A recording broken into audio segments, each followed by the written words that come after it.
Hello and welcome back, educators and future educators. I am Dr. Abel Magongo, and I've taught mathematics and science across 5 countries: Eswatini, Botswana, South Africa, Kazakhstan, and England. Welcome to Teaching Beyond Borders.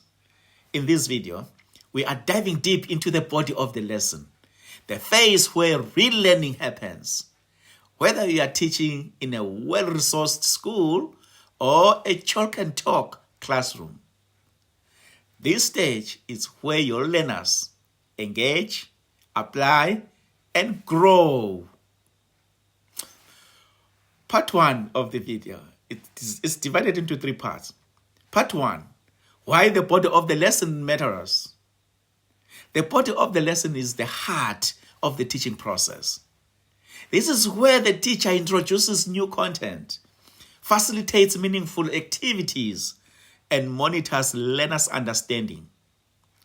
This part of the lesson must always be aligned with your learning objectives. Let me emphasize something I often tell my teacher trainees. If your lesson has 2 objectives, prepare at least 2 activities.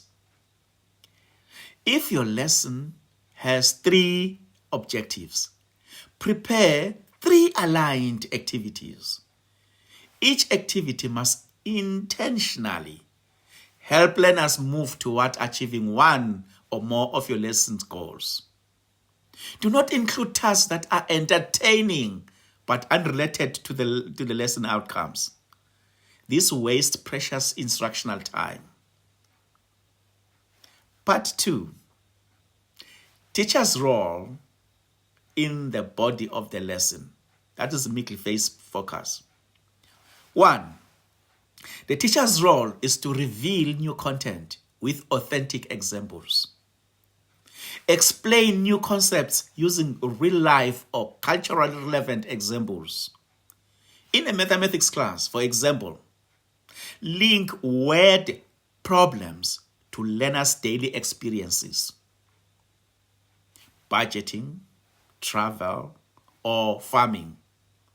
Use concrete materials, manipulatives, or multimedia for abstract concepts. 2, the teacher's role is to teach all learners.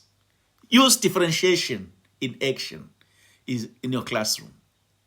Use a range of strategies to reach different learning abilities: visuals, hands-on tasks, discussion groups, or digital tools.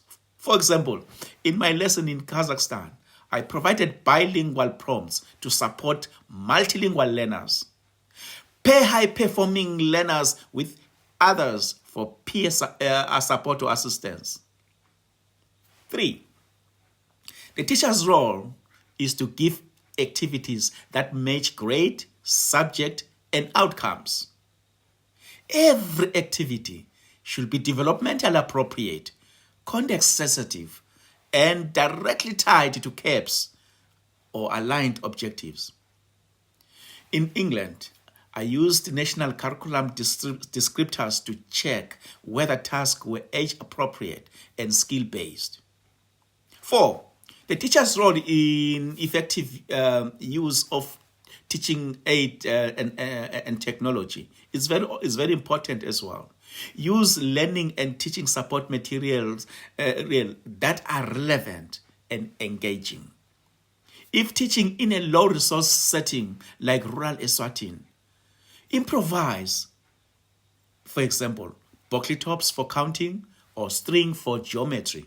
Where available, use technology, YouTube, simulations, quizzes to deepen understanding. The teacher's role, that is 5, is to control his voice, confidence, and clarity. Speak clearly, confidently, and adjust your tone to maintain attention. Use wait time after questions, 3 to 6 seconds. Allow learners to think and process. Maintain clear instructions, especially during transition between activities. 6. The teacher's role is to encourage peer interactions, higher order thinking, facilitate peer discussions, debates, and group problem solving. That is important in a classroom. Ask open-ended questions to develop critical thinking. Why do you think this happens? Or can you prove your answer another way? 7. The teacher's role is to demonstrate strong content knowledge. Show that you know your subject deeply. Explain not only the how, but also the why. In my years teaching mathematics in South Africa, learners responded well when I explained why a mathematical rule works. 8. The teacher's role is to create a safe, disciplined learning atmosphere. A relaxed classroom is not chaotic. It's structured but warm. Use positive discipline strategies and build trust. Reinforce routines and model respectful behavior. This takes us to now part 3 of our video. Learner's role in the body of the lesson. 1. The learner's role is to actively participate. All learners must engage. Speaking, writing, calculating, demonstrating, questioning. Involve learners through activities that require them to construct their own knowledge. 2. The learner's role in responding to ongoing assessments. That can be oral, it can be written. If it is oral, ask questions, listen to their answers, probe for deeper reasoning. If it is written, use classwork or worksheets aligned with your objectives.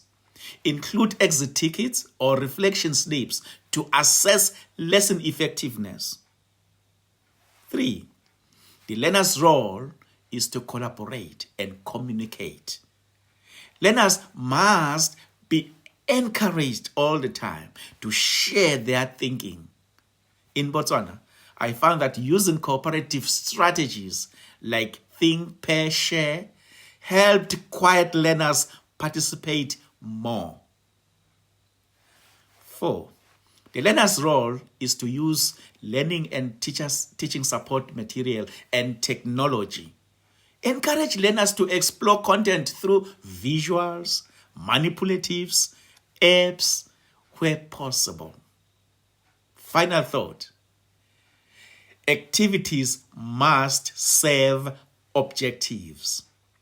Remember, every activity in the body of the lesson must work towards achieving a specific learning objective. Activities are not just fillers, they are the vehicles of learning. So, have clear objectives. Match each activity to one or more objectives. Scaffold task from simple to complex. Thank you for joining me in this deep dive into the body of the lesson. If you found this video helpful, be sure to like, share, and subscribe. And remember, the best lessons are those where learners do the most thinking. In our next video, we'll explore the conclusion of the lesson, making learning stick, how to close your lessons with purpose, check understanding, and make knowledge last. See you then.